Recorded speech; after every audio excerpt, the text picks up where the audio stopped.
you're wearing a badge, tuck it into your coat. We'll take it off.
Thank you.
Well, good morning, everybody. Just arrived last night back from NATO, 2 days apart from my battle buddy, so it's good to see him this morning. Good to see you, Mr. Chairman. You too, sir. Where there was a historic outcome. I want to start with that real quick. I think there's so much news, so many things happening that oftentimes big, momentous moments get missed. What President Trump accomplished in NATO yesterday was game-changing and historic. A shift in burden sharing to European responsibility in NATO that most would have said was impossible at the beginning of his term. But he said NATO needs to pay up. They started in the first term, and here in his second term, we've accelerated that. 32 NATO countries committed to spending 5% of their GDP on defense, on actually investing in the NATO alliance. So I hope with all the ink spilled, all of your outlets find the time to properly recognize this historic change in continental security that other presidents tried to do, other presidents talked about. President Trump accomplished it. It's a huge deal.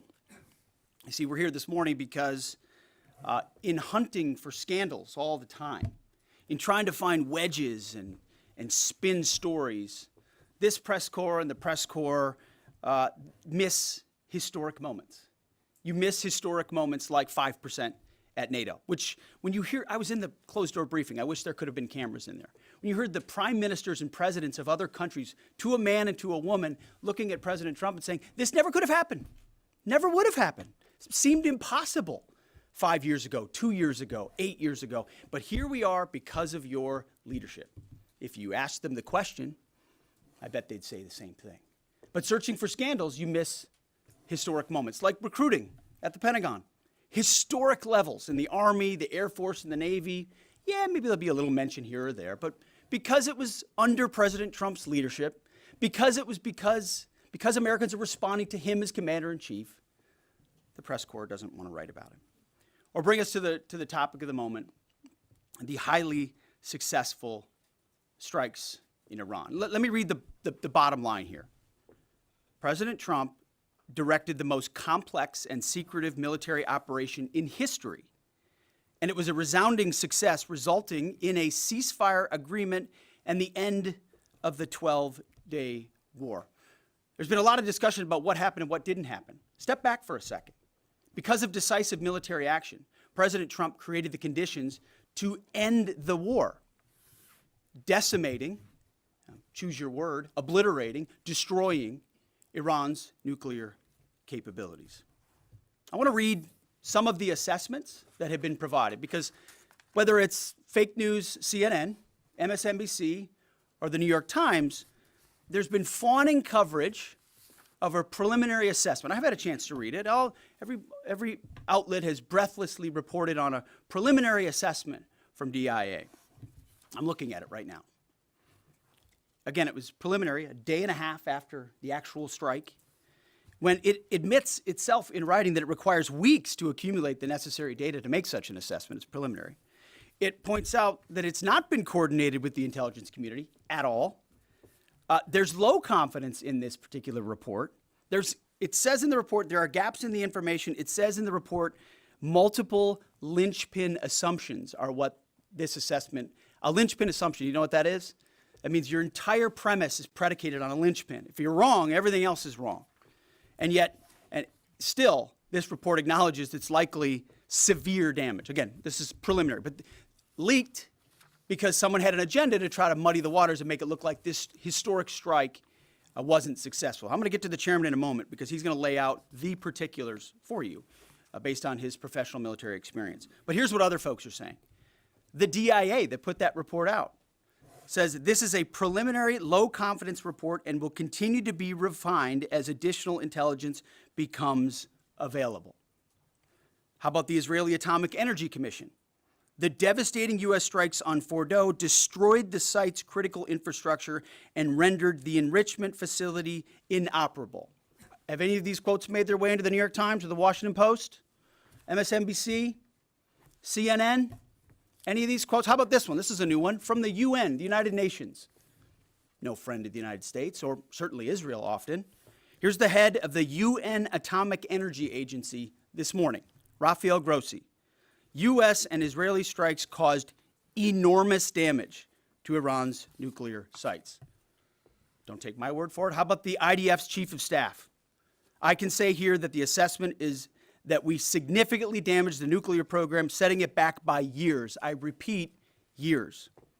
The Iranian foreign minister, the spokesman, our nuclear installations have been badly damaged, that's for sure. I'm sure that's an understatement. John Radcliffe, the director of the CIA, putting out a statement just last night. CIA can confirm that a body of credible intelligence indicates Iran's nuclear program has been severely damaged by recent targeted strikes. This includes new intelligence from a historically reliable, very different than preliminary assessment with low confidence. He's saying historically reliable and accurate source and method that several key Iranian nuclear facilities were destroyed and would have to be rebuilt over the course of years.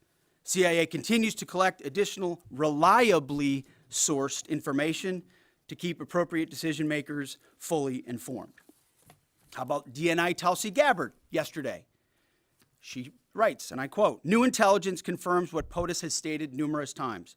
Iran's nuclear facilities have been destroyed." Institute for Science and International Security President David Albright, overall, Israel and U.S. attacks have effectively destroyed Iran's centrifuge enrichment program. Time and time again, I can go down the list, those that understand, those that see, those that do proper assessments recognize that what the United States military did was historic.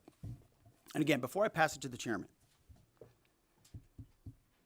because you, and I mean specifically you, the press, specifically you, the press corps, because you cheer against Trump so hard, it's like in your DNA and in your blood to cheer against Trump, because you want him not to be successful so bad, you have to cheer against the efficacy of these strikes. You have to hope maybe they weren't effective. Maybe the way the Trump administration has represented them isn't true. So let's take half-truths, spun information, leaked information, and then spin it in every way we can to try to cause doubt and manipulate the public mind over whether or not our brave pilots were successful. How many stories have been written about how hard it is to, I don't know, fly a plane for 36 hours? Has MSNBC done that story? Has Fox? Have we done the story how hard that is? Have we done it 2 or 3 times so that American people understand? How about how difficult it is to shoot a drone from an F-15 or 16 or F-22 or F-35? Or what it's like to man a Patriot battery? Or how hard it is to refuel midair? Giving the American people an understanding of how complex and sophisticated this mission really was. There are so many aspects of what our brave men and women did that because of the hatred of this press corps are undermined because your people are trying to leak and spin that it wasn't successful. It's irresponsible. And folks in this room are privy to that information because of the proximity here in the Pentagon. It's an important responsibility. And time and time again, classified information is leaked or peddled for political purposes to try to make the president look bad. And what's really happening is you're undermining the success of incredible B-2 pilots and incredible F-35 pilots and incredible refuelers and incredible air defenders who accomplished their mission, set back a nuclear program in ways that other presidents would have dreamed. How about we celebrate that? How about we talk about how special America is, that only we have these capabilities? I think it's too much to ask, unfortunately, for the fake news.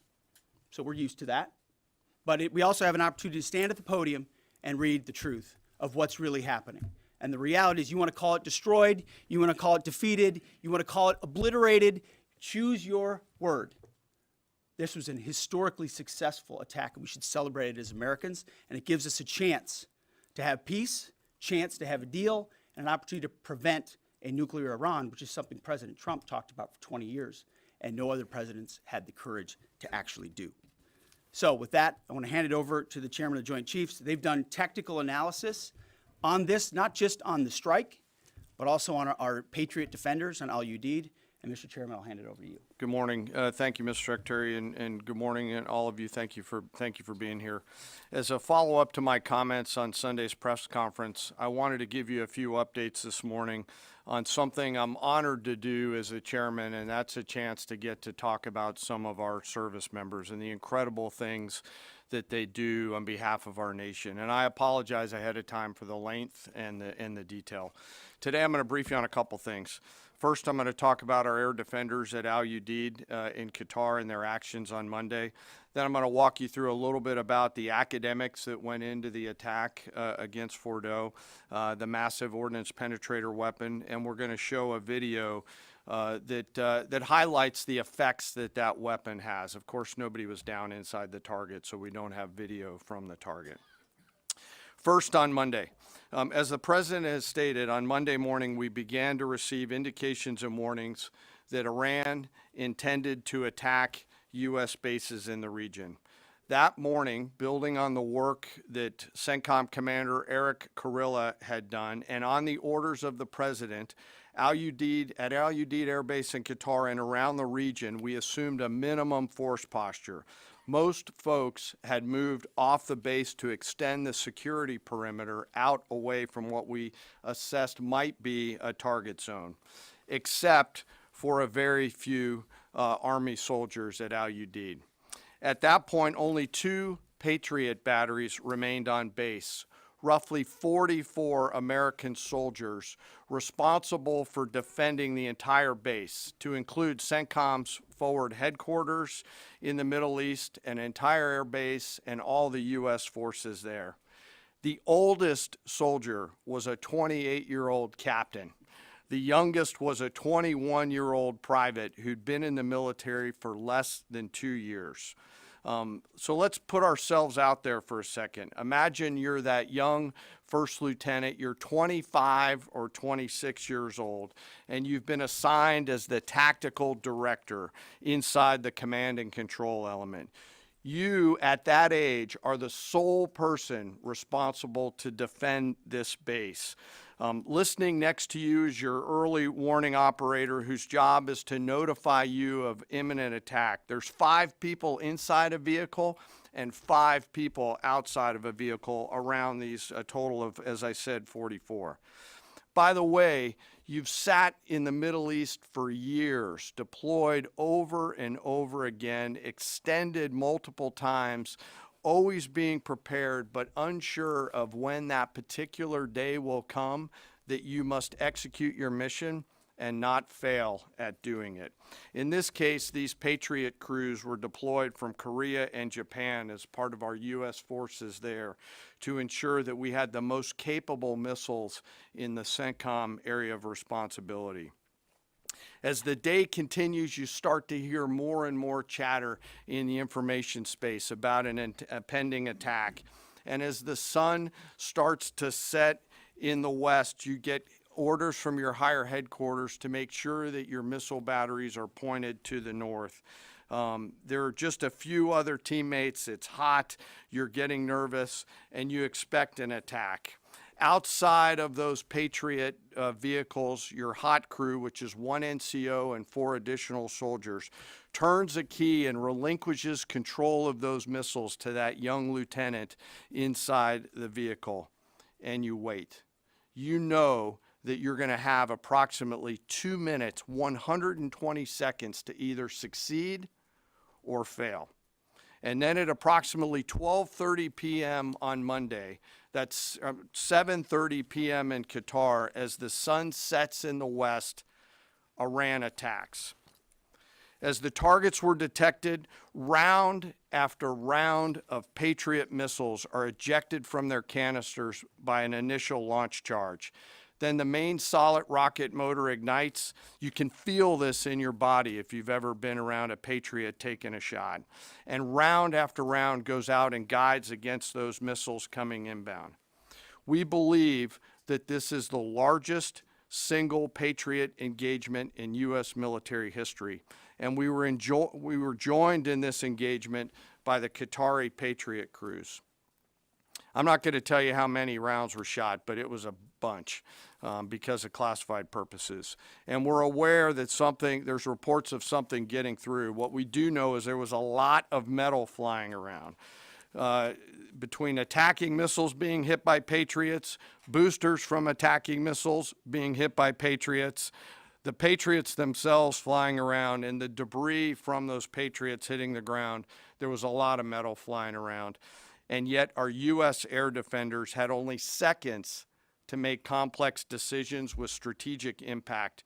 These awesome humans, along with their Qatari brothers and sisters in arms, stood between a salvo of Iranian missiles and the safety of Al Udeid.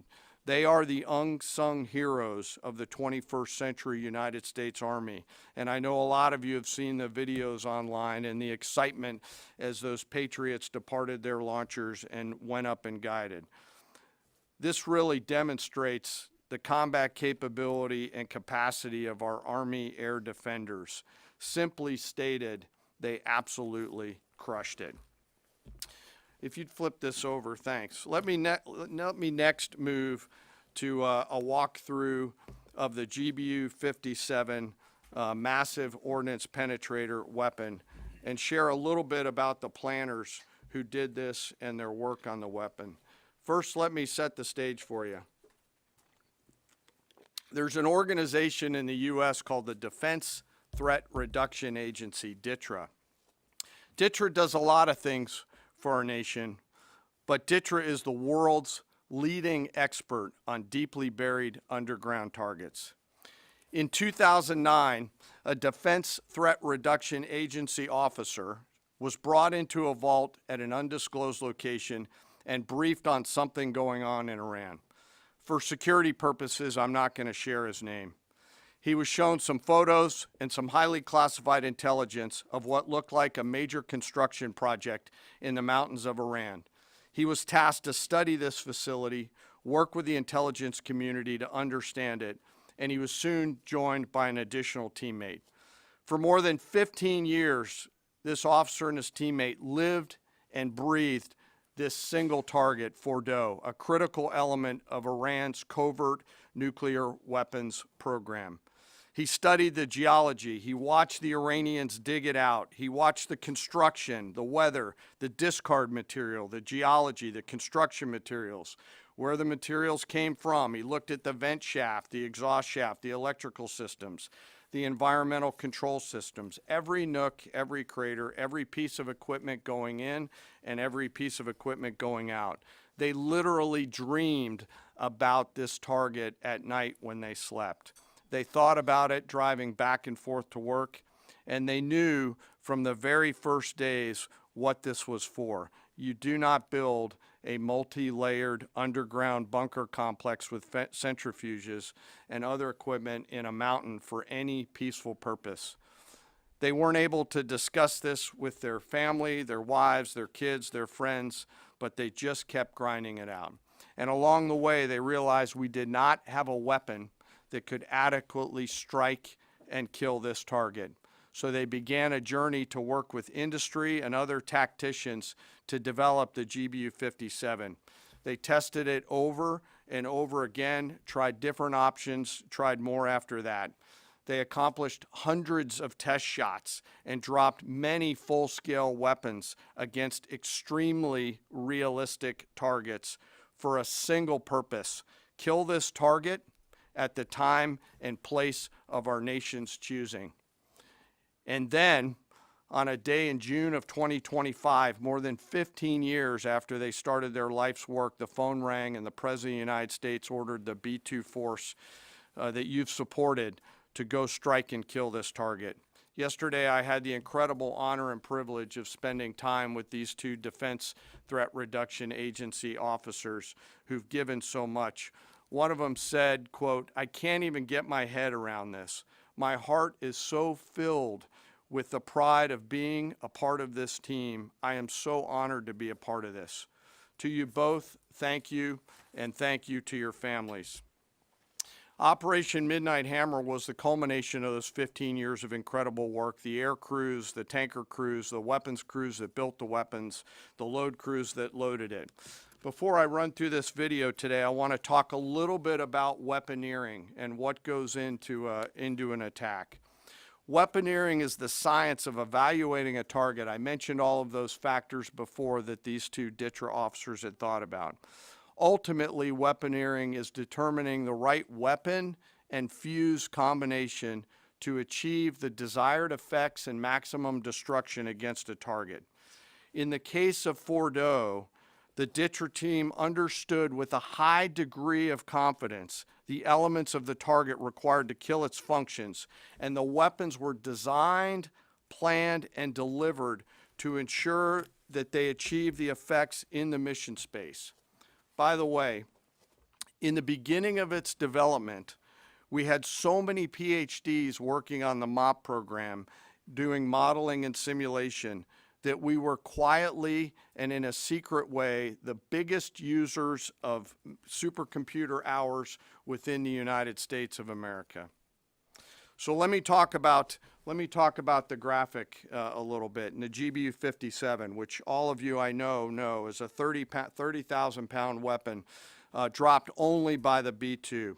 It's comprised of steel, explosive, and a fuse, programmed bespokely each weapon to achieve a particular effect inside the target. Each weapon had a unique desired impact angle, arrival, final heading, and a fuse setting. The fuse is effectively what tells the bomb when to function.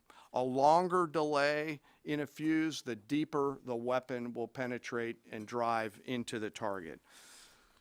So on Fordow, in June of 2008, you can see these three holes.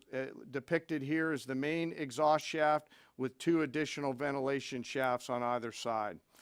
the United States decided to strike these two ventilation shafts, as seen here on the main graphic, as the primary point of entry into the mission space.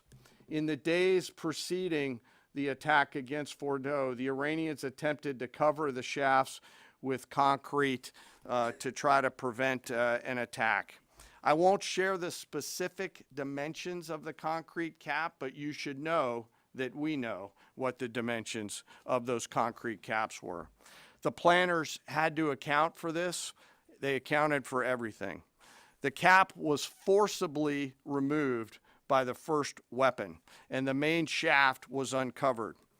Weapons 2, 3, 4, 5 were tasked to enter the main shaft, move down into the complex at greater than 1,000 feet per second, and explode in the mission space. Weapon number 6 was designed on each side, so there were 6 on each side. Weapons number 6 was designed as a flex weapon to allow us to cover if one of the preceding jets or one of the preceding weapons did not work. The video I'm about to show you is a culmination of over 15 years of development and testing. As I said, hundreds of test shots on various models. This is one weapon. So if you take a view of this as 5 additionals, you'll get a sense of what this looks like. Hopefully you can see it and there's not too much reflection. Tom runs our videos out there. We'll run it at full speed so you can see it and then go back through it. Go ahead, Tom.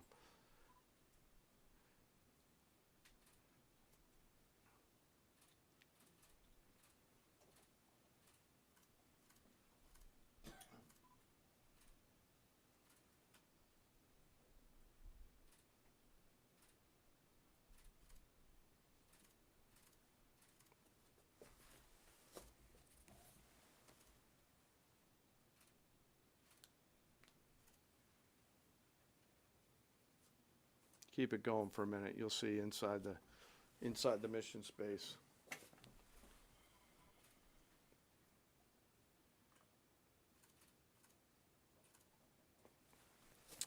Unlike a normal surface bomb, you won't see an impact crater because they're designed to deeply bury and then function. I know there's been a lot of questions about that. All 6 weapons at each vent at Fordow went exactly where they were intended to go. A bomb has 3 effects that causes damage: blast, fragmentation, and overpressure. In this case, the primary kill mechanism in the mission space was a mix of overpressure and blast ripping through the open tunnels and destroying critical hardware. The majority of the damage we assessed based on our extensive modeling was a blast layer combined with the impulse extending from the shock. Imagine what this looks like 6 times over. A point that I want to make here: the Joint Force does not do BDA. By design, we don't grade our own homework. The intelligence community does.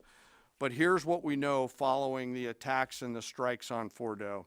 First, that the weapons were built, tested, and loaded properly. 2, the weapons were released on speed and on parameters. 3, the weapons all guided to their intended targets and to their intended aim points. 4, the weapons functioned as designed, meaning they exploded. We know this through other means, intelligence means that we have that were visibly, we were visibly able to see them. And we know that the trailing jets saw the first weapons function, and the pilots stated, quote, "This was the brightest explosion that I've ever seen. It literally looked like daylight." Let me now turn to the bomber crews themselves, give you a few details about them. The crews that attacked Fordow were from the active duty Air Force and the Missouri Air National Guard. The crews ranked from captain to colonel, and most were graduates of the Air Force Weapons School headquartered at Nellis Air Force Base in Nevada. I will state for the record that there is no beach volleyball or football at the Air Force Weapons School. They were male and female aviators on this mission. And a crew member told me when I talked to them on video the other day that this felt like the Super Bowl, the thousands of scientists, airmen, and maintainers all coming together. One last story about people. When the crews went to work on Friday, they kissed their loved ones goodbye, not knowing when or if they'd be home. Late on Saturday night, their families became aware of what was happening. And on Sunday, when those jets returned from Whiteman, their families were there. Flags flying and tears flowing. I have chills literally talking about this.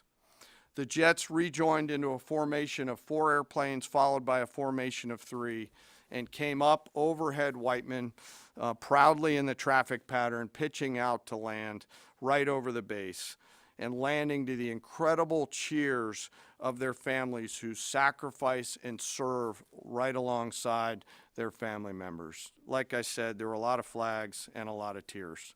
One commander told me this is a moment in the lives of our families that they will never forget.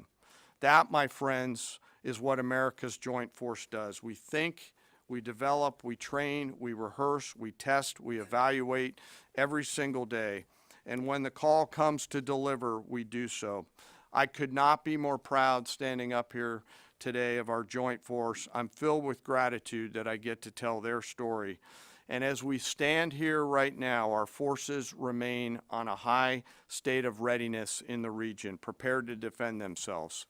And one last thing, our adversaries around the world should know that there are other DTRA team members out there studying targets for the same amount of time, and will continue to do so. Thank you very much. I apologize for the length. I look forward to your questions.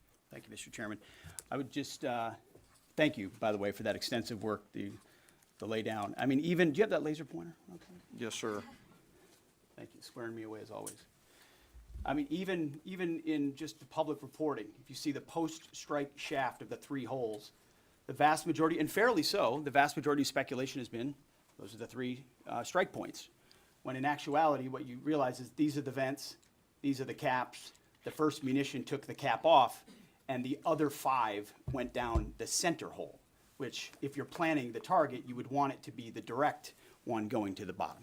These are the types of things that go into the planning for a strike that the Pentagon would not expect the press corps or the American people to initially understand. So laying this information out is helpful. But it's also why we ask for a beat, for a moment, for a day or 2, the opportunity to tell that story. Because as the chairman said, these men and women that did this mission, they just want to do their job. They're not expecting their story to be told. They're not expecting the glory. They are grateful for the flags and the hugs of family. That's why they do the job. But they also know they were a part of something historic. We know how historic it was. The chairman does. I know. Our staffs know. And so that's why we are, and the President of the United States knows.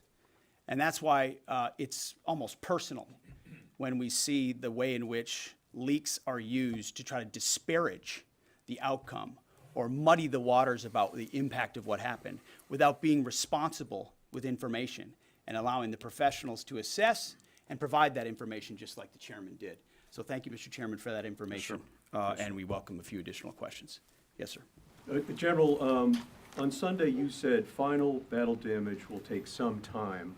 And you also said, I think BDA is still pending, and it would be way too early for me to comment on what may or may not still be there at the nuclear facility.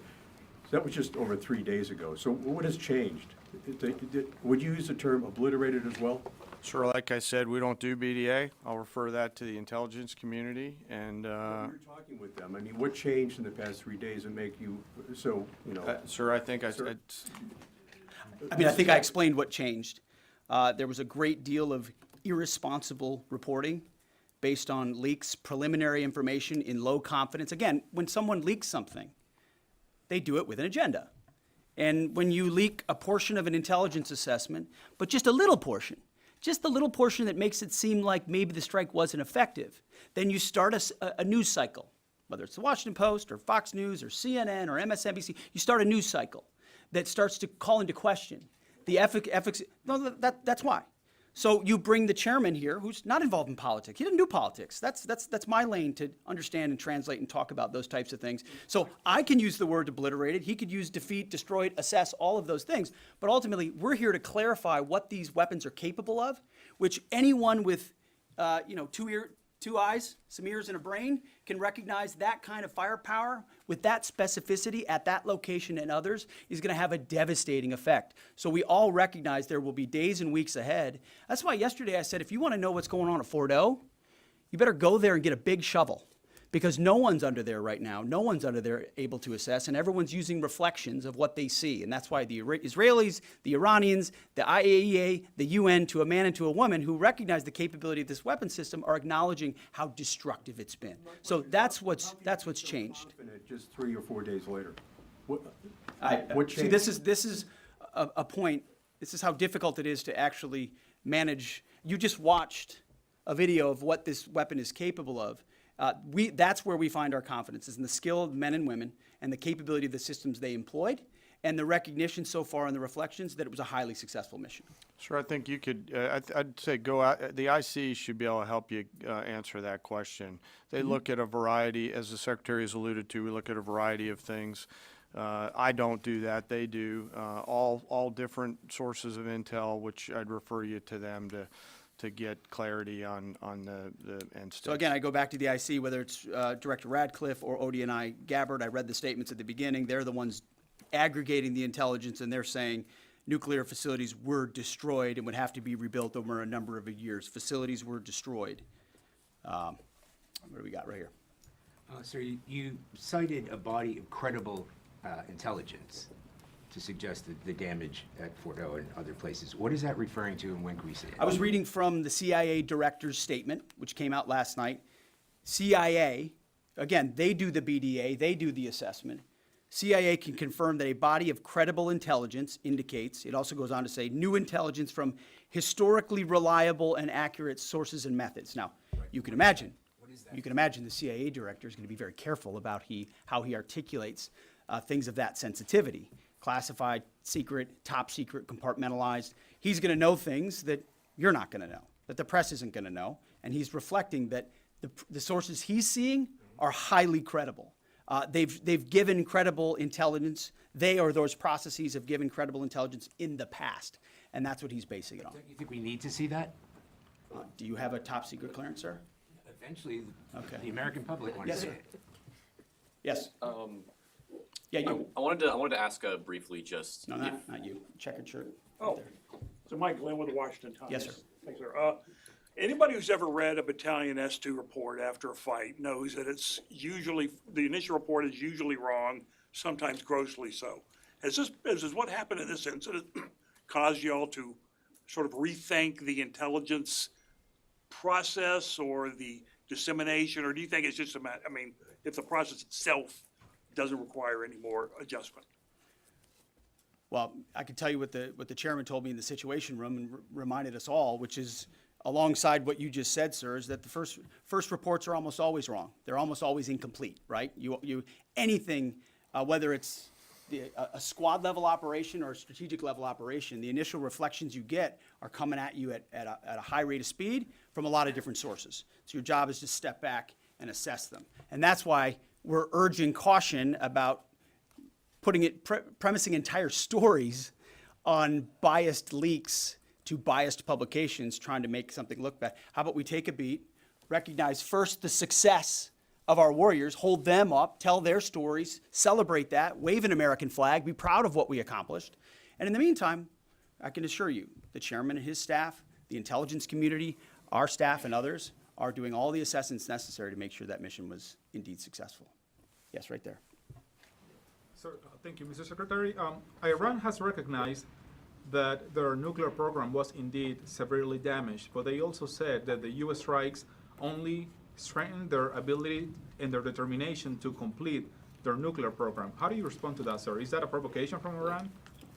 Well, I would say Iran's going to have to say a lot of things right now in order to bolster their image, especially internally. You know, in the media, there's a lot of things they'll say for domestic consumption. But we're watching very closely what they do. Again, that's the intel community. Our job as the chairman, I mean, the chairman laid it out so beautifully. Our job is to be prepared. And how proud are you? How proud am I? I didn't know the full story of those men and women 15 years ago who've been pointing at that target. That makes me proud to be an American. That's an awesome story. I hope we can tell more aspects of that in an unclassified way in the future. That's a great thing to know. Our job is to be prepared when the commander-in-chief calls based on those assessments. So, of course, our IC, the Intelligence Committee, will keep watching what Iran does and pay attention to that. But the president has created the contours, the opportunity for a deal, for peace, in something that the world said was intractable, that wasn't possible. And we got that peace, that ceasefire, that option, because of strength, because of his willingness to use American military might that no one else on the planet can do with the kind of planners and operators that the chairman just laid out. Yes, sir. Right there. Yep. Me, sir? Just a quick question. There's public imagery available saying that highly enriched uranium was moved out of Fordo before the strikes. Is that accurate? Have you seen that? And Mr. Chairman, a question for you. Have you been pressured to change your assessment or give a more rosy intelligence assessment to us by any political factors, whether it's the president or the secretary? And if you were, would you do that?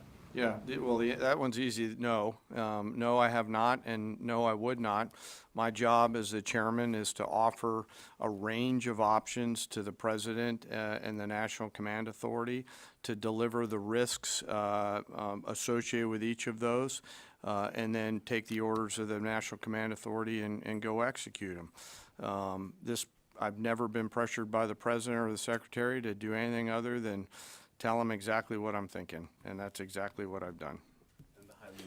There's nothing that I've seen that suggests that we didn't hit exactly what we wanted to hit in those locations. That's not the question, though. It's about highly enriched uranium.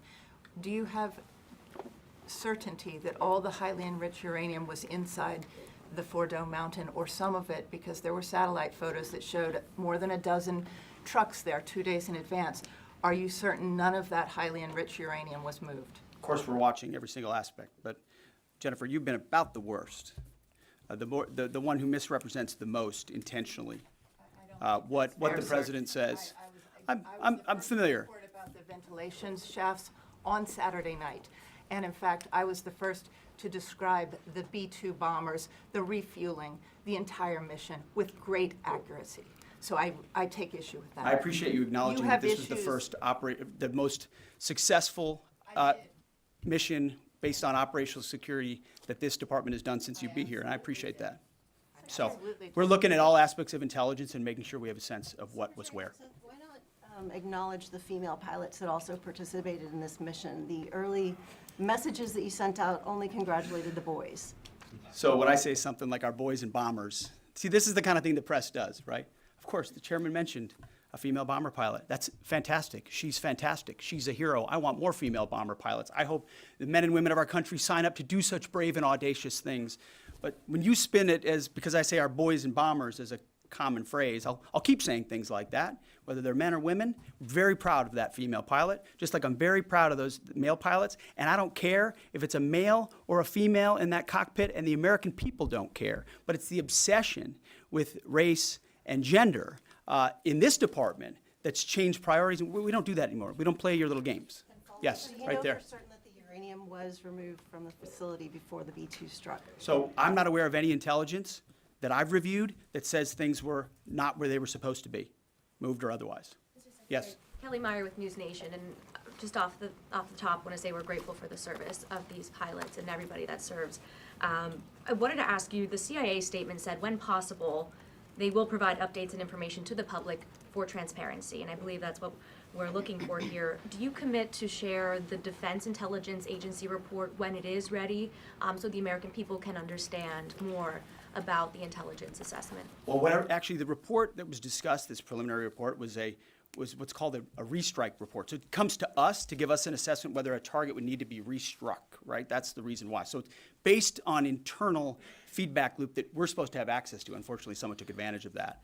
But whatever is supposed to be made public will be, but whatever has to stay sensitive Sir, will be can as well. I just jump in? You know, one of the things that I'm trying to do through this journey that we're on together, of course, transparency, but also the requirement to really protect these capabilities. I guess the time's up. So there's a balance in there, right? We do need to preserve options should the nation and the joint force be tasked to go do something again. So I'm confident we'll find the middle ground, but there are some things that if asked, I'd want to not release related to. So we're going to leave it right there. I want to thank the heroism of our men and women in the military. What they accomplished is truly historic, setting back the Iranian nuclear program untold number of years. It was a devastating attack. We appreciate you covering it. Thank you very much, Mr. Chairman. Thank you. Talk a little bit more about the role, sir. You can